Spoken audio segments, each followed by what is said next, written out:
Assalamualaikum warahmatullahi wabarakatuh. Selamat datang di kelas online. Pada video kali ini kita akan membahas tentang list, tuple, set, dan dictionary. List, tuple, set, dan dictionary sebenarnya adalah tipe data yang bisa menampung banyak nilai dalam satu variabel. Jadi kalau sebelumnya kita sudah belajar variabel dengan tipe data string, float, integer, kemudian boolean, semua tipe data tersebut hanya bisa menampung satu nilai dalam satu variabel, tapi keempat tipe data ini bisa menampung banyak nilai dalam satu variabel. Contohnya, saya punya variabel X, kemudian nilai-nilai yang ingin saya tampung adalah 1, 2, A 2 kali, dan true. Kemudian untuk perbedaan antara list, tuple, set, dan dictionary ini akan kita bahas lebih lanjut di slide berikutnya. Yang pertama adalah list. List ini adalah kumpulan data yang terurut atau ordered sequence. Kemudian nilai-nilainya dapat diubah. Boleh duplikat, contohnya saya menyimpan nilai A ini 2 kali. Kemudian list dibuat dengan kurung siku dan setiap elemen dipisah dengan koma. Jadi nilai-nilai yang disimpan itu di sini disebut dengan elemen. Kemudian setiap elemen memiliki nomor urut atau indeks yang dimulai dari 0, 1, 2, dan seterusnya. Jadi yang dimaksud dengan list adalah kumpulan data terurut. Jadi karena memang di list itu ada nomor urutnya atau yang disebut dengan indeks. Dan yang perlu diperhatikan adalah nomor urutnya ini dimulai dari 0, bukan dari 1. Jadi contoh di sini elemen 1 ini adalah elemen dengan indeks ke 0. Kemudian ini indeks ke 1, ini indeks ke 2, dan seterusnya. Jadi kalau kita ingin membuat list cukup seperti ini, X sama dengan kemudian kurung siku dan kita tulis elemen-elemennya dan setiap elemen dipisah dengan koma. Jadi kalau kita print nilai X maka akan muncul sama persis dengan yang kita tulis di sini. Kemudian kalau kita ingin mengambil nilai dari sebuah elemen, kita bisa menggunakan nomor urutnya atau nomor indeksnya. Contoh kalau kita ingin mengambil elemen pertama, maka kita tinggal akses X kurung siku kemudian 0. Jadi yang muncul nanti kalau kita print adalah 1. Karena 1 ini adalah elemen di indeks ke 0. Jadi kalau di sini kita ganti 1, indeks ke 1, maka yang muncul adalah 2 dan seterusnya. Atau kita juga bisa mengambil elemen dari urutan terakhir menggunakan indeks negatif seperti ini. Jadi contoh X min 1, maka yang muncul adalah true. Karena true di sini adalah elemen terakhir. Jadi kalau kita ganti min 2, maka yang muncul adalah A yang ini. Karena A yang di sini adalah elemen terakhir kedua pada list X. Selanjutnya kita akan bahas tentang fungsi-fungsi yang ada pada list. Di sini sudah saya tulis semua di slide dan saya juga kasih keterangan. Dan biar lebih cepat, di sini sudah langsung saya sediakan. Jadi saya cukup menjelaskan saja. Oke, sebelum itu saya pindahkan ke kanan dulu. Jadi kalau kode ini saya jalankan maka hasilnya seperti ini. Jadi yang pertama saya buat list namanya X, kemudian kalau saya print maka yang muncul seperti ini sama dengan yang saya tulis. Kemudian kalau saya ingin mendapatkan panjang list atau jumlah elemen yang ada pada list, saya bisa menggunakan fungsi len. Jadi len X, maka outputnya 5 di sini.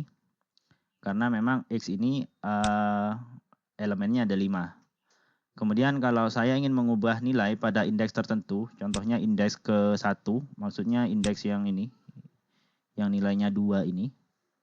Saya bisa menggunakan X kurung siku 1 sama dengan 3. Maka elemen pada indeks ke 1 nilainya akan saya ubah 3, itu maksudnya. Jadi ketika saya print maka outputnya seperti ini. Jadi yang awalnya 2 pada indeks ke 1 sekarang jadi 3. Kemudian kalau kita ingin menambah elemen pada indeks terakhir, kita bisa menggunakan fungsi append, kemudian diikuti dengan elemen atau nilai yang ingin disimpan. Jadi tinggal x.append 4 contohnya. Jadi nanti ketika saya print maka di sini akan ada elemen baru di indeks terakhir yang nilainya 4. Kemudian kalau kita ingin menambah elemen pada indeks tertentu, contohnya indeks ke 1, kita bisa pakai insert. Kemudian pada parameter pertama kita isi pada indeks keberapa yang mau kita letakkan elemen ini, kemudian nilai elemennya. Jadi kalau ini dieksekusi dan saya tampilkan, maka akan muncul elemen baru dengan nilai C pada indeks ke-1. Oke, selanjutnya kalau kita mau menghapus elemen berdasarkan nilainya, kita bisa pakai fungsi remove dan diikuti dengan elemen yang ingin dihapus. Jadi x.remove C, maka nilai C di sini akan hilang. Jadi yang awalnya ada C, kemudian karena dihapus, sekarang C-nya hilang. Tapi kalau kita mau menghapus elemen pada indeks tertentu, contohnya indeks ke-0, kita bisa pakai x.pop 0.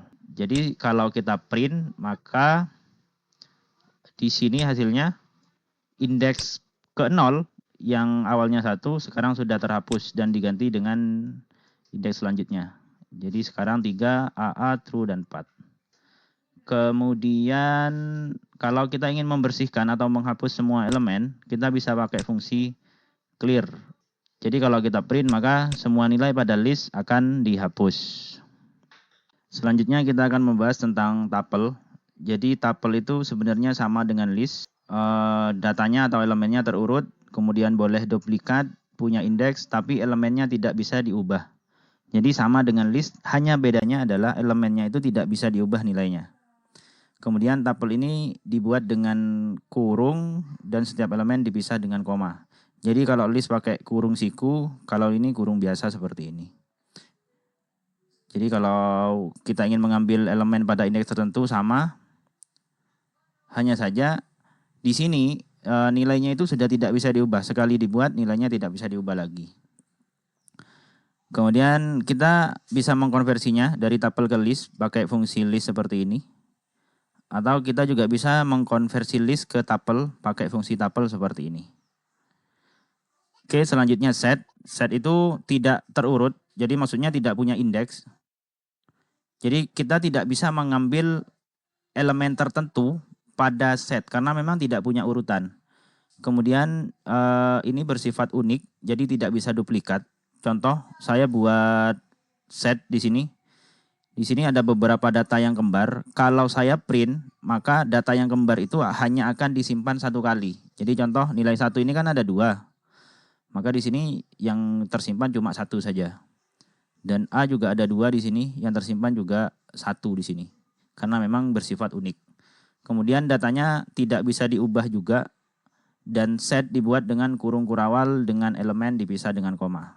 Jadi pada set itu kita tidak bisa mengambil elemen tertentu menggunakan indeksnya karena memang ini tidak punya indeks. Kemudian di sini kita juga tidak bisa mengubah nilainya. Tapi untuk menambah atau menghapus elemen bisa kita lakukan dengan fungsi-fungsi yang ada di sini. Oke, silakan dibaca sendiri. Selanjutnya adalah dictionary. Jadi dictionary itu adalah tipe data yang datanya disimpan dalam bentuk pasangan kunci nilai atau yang disebut dengan pair of key value yang bersifat tidak berurutan. Jadi nanti setiap elemennya itu berupa pasangan kunci dan nilai. Kemudian dictionary itu dibuat menggunakan kurung kurawal, setiap pasangan elemen dipisah dengan koma, dan setiap elemen itu ada yang jadi key dan ada yang jadi value, dan dipisah dengan titik 2. Oke, contohnya seperti ini. Jadi saya punya dictionary namanya D, kemudian di sini ada 3 elemen. Elemen pertama, elemen kedua, dan elemen ketiga. Dan setiap elemen ini ada key dan value, ada kunci dan ada nilai. Setiap kunci dan nilai dipisah dengan titik 2 dan setiap elemennya sama dengan yang lain dipisah dengan koma. Kemudian kalau saya print hasilnya ya sama dengan yang saya tulis ini. Sebenarnya kunci di sini hampir sama fungsinya dengan indeks. Jadi kalau kita ingin mengambil nilai pada elemen tertentu, kita bisa lakukan seperti ini. D kurung siku, kemudian nama kuncinya. Atau kita bisa menggunakan metode get dan di parameternya juga kita tulis kunci dari nilai yang ingin kita dapatkan. Jadi kalau kita print outputnya jadi ADI seperti ini. Karena ADI adalah nilai dari kunci nama.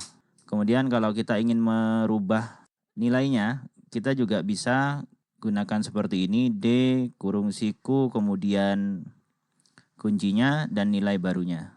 Jadi kalau kita print umur yang awalnya 20 sekarang jadi 25. Kemudian kalau kita ingin menambah elemen baru, kita cukup buat seperti ini. Jadi hampir sama dengan merubah elemen, tapi di sini kita pastikan kita menggunakan kunci baru dan nilainya. Maka nanti hasilnya kalau kita print akan ada elemen baru dengan kunci tinggi dan nilainya adalah 170. Kemudian kalau kita ingin menghapus elemen, kita bisa pakai fungsi pop. Kemudian di sini kita sertakan kunci yang ingin kita hapus elemennya. Dan yang terakhir adalah kalau kita ingin menghapus semua elemen pada dictionary, kita bisa pakai fungsi clear. Kemudian kalau kita ingin mengambil semua elemen pada list, set, tuple, dan dictionary, kita bisa menggunakan perulangan. Dan pembahasan ini akan kita lanjutkan di video selanjutnya. Semoga pembahasan ini bermanfaat. Assalamualaikum warahmatullahi wabarakatuh.